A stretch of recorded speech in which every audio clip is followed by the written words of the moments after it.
பாசிப்பயிறு கோலா உருண்டை எப்படி இருக்குன்னு பாருங்கள். ஸ்ரீலக்ஷ்மி சேனலில் லைக் பண்ணுங்கள், ஷேர் பண்ணுங்கள். Welcome to Srilakshmi channel. நாம் இப்போ ஒரு பிரேக்ஃபாஸ்ட் ரெசிபி தான் பண்ண போகிறோம்.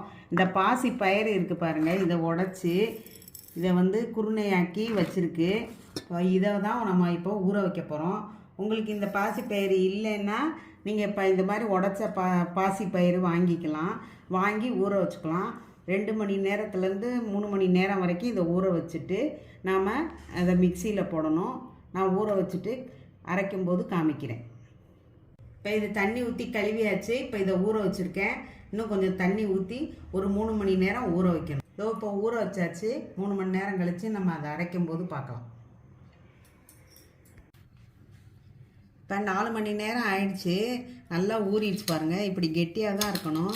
நம்ம இதை உருண்டை குழம்புக்கு உருண்டைக்கு நம்ம அரைப்போம் கெட்டியமாக, அதே மாதிரி இதை கெட்டியாக அரைக்கணும். இப்போ கெட்டியாக அரைச்சிட்டு காமிக்கிறேன். அதுக்கு மிளகா வத்தல் நம்ம காரத்துக்கு ஏற்ற மாதிரி போட்டுக்கலாம். 5 4 6 7 மிளகாய் நான் இப்போ காரத்துக்கு போட்டிருக்கேன். இப்போ இதை போட்டு கொஞ்சம் சோம்பு வேணா சோம்பு, இல்லை சீரகம், எது நமக்கு விருப்பமோ அதை போட்டு அரைச்சிக்கலாம். நம்ம குறைன்னு அரைச்சி உருண்டை பிடிக்கணும். இப்போ சோம்பு போட்டுக்கிறோம். சோம்பு 1 ஸ்பூன் போட்டுக்கிறோம். 8 மிளகாத்தூள் போட்டுக்கிறோம். போட்டு இந்த பாசி பயிரை நம்ம போட்டு அரைக்க போகிறோம்.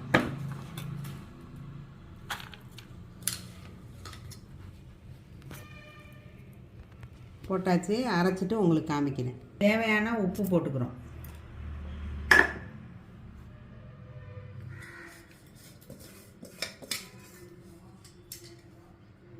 இப்போ அரைச்சாச்சு. குறைப்பாக தான் இருக்கணும். அப்போ தான் அந்த உருண்டை நல்லாயிருக்கும். பாருங்கள், வெங்காயம் போடுறோம். வெங்காயம் போட்டாச்சு. கருவேப்பிலை போடுறோம். கொத்தமல்லி போட்டாச்சு. எல்லாத்தையும் ஒன்றா சேர்த்து பசைஞ்சிரும். இப்போ இந்த இட்லி தட்டில் வச்சு எல்லாத்தையும் வேக வைக்கணும்.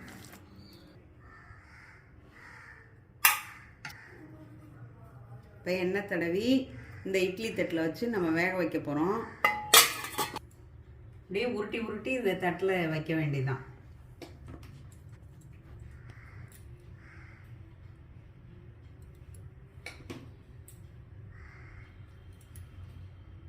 மொத்தமாக உருட்டிட்டு உங்களுக்கு காமிக்கிறேன்.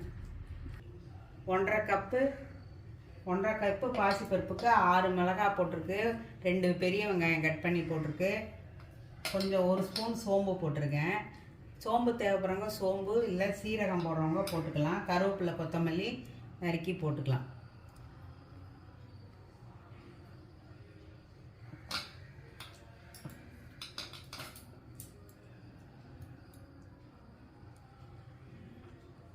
ஒரு 15 நிமிஷம் வேகட்டும்.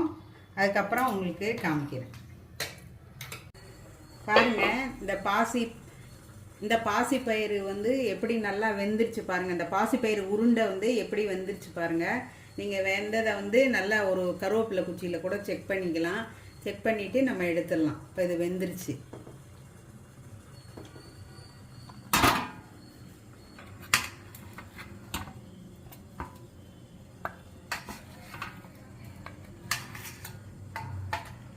இப்போ இந்த உருண்டையெல்லாம் வெந்துருச்சு பாருங்கள். நல்லா சாஃப்டாக இருக்குது. இப்போ இதை நம்ம செய்ய போகிறோம். 1.5 கப்புக்கு நிறைய உருண்டை வந்திருக்கு பாருங்கள். ஒரு 2-3 பேர் சாப்பிட்லாம்.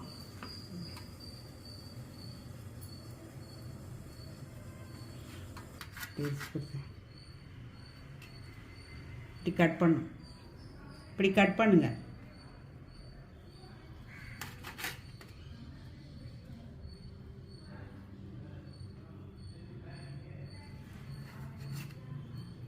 இது மாதிரி எல்லாத்தையும் கட் பண்ணிடணும். இப்போ எல்லாத்தையும் இப்படி கட் பண்ணியாச்சு. கட் பண்ணிவிட்டு நாம் இப்போ தாளிக்க போகிறோம். நம்மளோட உருண்டைக்கு தகுந்த மாதிரி எண்ணெய் ஊற்றிக்கணும். கடுகு உளுந்தம் பருப்பு போட்டுக்கணும்.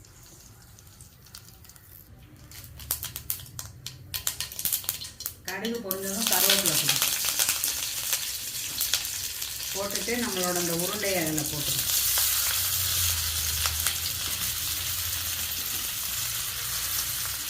கொஞ்சம் மிளகாய் பொடி,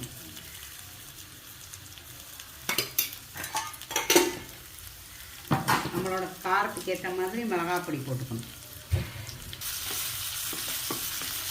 இப்போ நம்ம நல்லா இதை கலந்து விடணும்.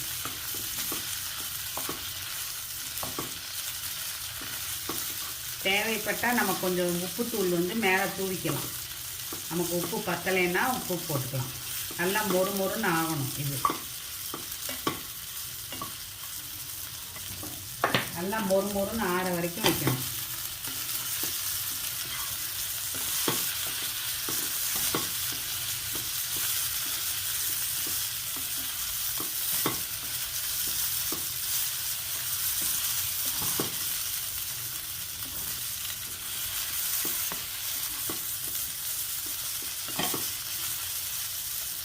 நிறுத்துங்க.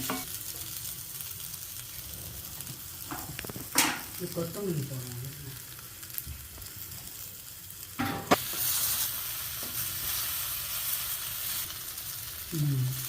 பாசிப்பயிறு கோலா உருண்டை பாருங்கள், ரெடி ஆயிடுச்சு. நம்மளோட ஸ்டைல் கோலா உருண்டை. இது ஈவினிங் ஸ்நாக்ஸாகவும் சாப்பிட்லாம், மார்னிங் டிஃபனாகவும் சாப்பிட்லாம். இதுக்கு ஒரு சட்னியோ ஒரு சாஸோ வச்சு சாப்பிட்டுக்கலாம். பாருங்கள் எப்படி இருக்குன்னு. நல்லா டேஸ்ட்டாக மொறு மொறுன்னு இருக்குது. நல்லா மொறு மொறுன்னு ஆகணும்.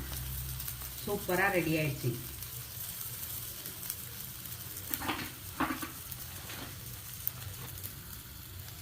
கொத்தமல்லி தலையை தூவி ஸ்டவ்வை ஆஃப் பண்ணிட்டோம். ஸ்ரீலக்ஷ்மி சேனல் லைக் பண்ணுங்கள், ஷேர் பண்ணுங்கள், சப்ஸ்கிரைப் பண்ணுங்கள்.